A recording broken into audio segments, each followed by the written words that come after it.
दशैं नेपाल का सबसे बड़ा पर्व दशैं, जिसे बड़ा दशैं या संस्कृत में विजयादशमी भी कहा जाता है, नेपाल का सबसे महत्वपूर्ण हिंदू पर्व है। यह सिक्किम, पश्चिम बंगाल, आसाम, दक्षिण भारत, श्रीलंका, भूटान, लोत्साम्पा समुदाय द्वारा और म्यांमार, गोरखा समुदाय द्वारा भी मनाया जाता है। इसका एक और नाम नौरथा है, जो संस्कृत शब्द नवरात्रि से लिया गया है, जिसका अर्थ है 9 रातें। नेपाल में दशैं सबसे बड़ा और सबसे लंबा त्योहार है, जो 15 दिनों तक चलता है।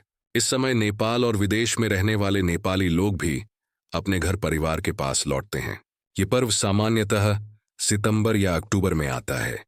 अश्विन मास के शुक्ल पक्ष की प्रतिपदा से शुरू होकर पूर्णिमा तक चलता है। 15 दिनों में से 1, 7, 8, 9, 10, 11 और 15वां दिन सबसे महत्वपूर्ण माने जाते हैं। दशैं शब्द का अर्थ नेपाली शब्द बड़ा दशैं 2 शब्दों से बना है। बड़ा अक्ष, बड़ा या महत्वपूर्ण दशैं, अक्षय। 10वां दिन इसका अर्थ है महान 10वां दिन, जो पर्व के अंतिम और सबसे महत्वपूर्ण दिन को दर्शाता है। यह शब्द संस्कृत के दशमी, 10वां चंद्र दिवस से आया है।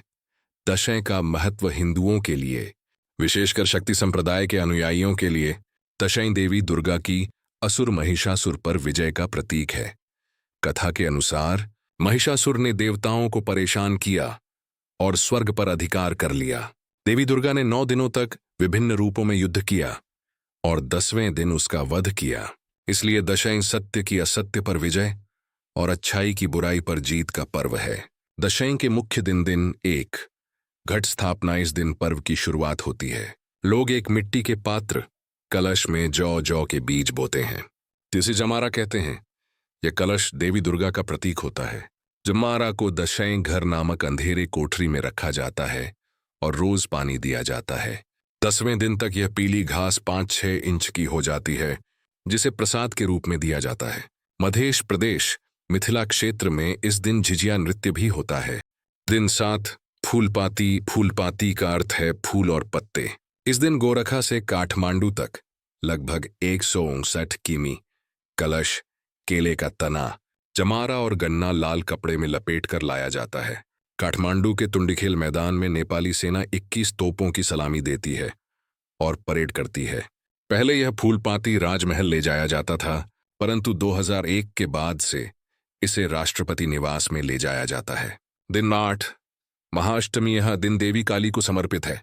इस दिन भैंसे, बकरी, बतख और मुर्गे आदि की बलि दी जाती है। इसे उर्वरता, समृद्धि और आशीर्वाद का प्रतीक माना जाता है। रात को इसे कालरात्रि कहा जाता है, जब काठमांडू दरबार स्क्वायर और राष्ट्रपति भवन सहित विभिन्न मंदिरों में बलि और अनुष्ठान चलते रहते हैं। दिन 9 महानवमी नवरात्रि का अंतिम दिन।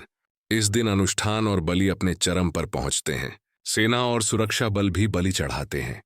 लोग अपने औजार, मशीन और वाहन, जैसे चालक अपने बस, ट्रक, मिस्त्री अपने उपकरण की पूजा करते हैं। काठमांडू का तलेजू मंदिर केवल इसी दिन जनता के लिए खुलता है। दिन 10 विजयादशमी, मुख्य दिन, सबसे महत्वपूर्ण दिन। इस दिन घर के बड़े लोग छोटे सदस्यों के माथे पर टीका, अक्षत, दही और सिंदूर का मिश्रण और जमारा रखते हैं। टीका आशीर्वाद, एकता और पारिवारिक प्रेम का प्रतीक है। लाल रंग खून और रिश्तों की गहराई का प्रतीक है। बड़ों का आशीर्वाद दीर्घायु, स्वास्थ्य और समृद्धि के लिए होता है। दिन 11 पापकुंशा। एकादशी दशमी के अगले दिन लोग उपवास रखते हैं या टीका लेना जारी रखते हैं। इस दिन दान, सोना, अनाज, वस्त्र, भूमि आदि करने से आत्मा को स्वर्ग की प्राप्ति होती है, ऐसा विश्वास है। दिन 15 कोजाग्रत पूर्णिमा, अंतिम दिन। कोजाग्रत का अर्थ है कौन जाग रहा है। मान्यता है कि इस रात देवी लक्ष्मी पृथ्वी पर आती हैं और जागरण करने वालों को आशीर्वाद देती हैं। लोग देर रात तक जागते हैं, दिया बत्ती जलाते हैं, ताश खेलते हैं और लक्ष्मी की पूजा करते हैं। निष्कर्ष, दशैं केवल धार्मिक उत्सव ही नहीं है, बल्कि पारिवारिक मिलन, आशीर्वाद, स्वादिष्ट भोजन, संगीत और उल्लास का समय है। यह पर्व हमें अच्छाई की जीत, परिवार में एकता और परंपराओं के सम्मान की याद दिलाता है।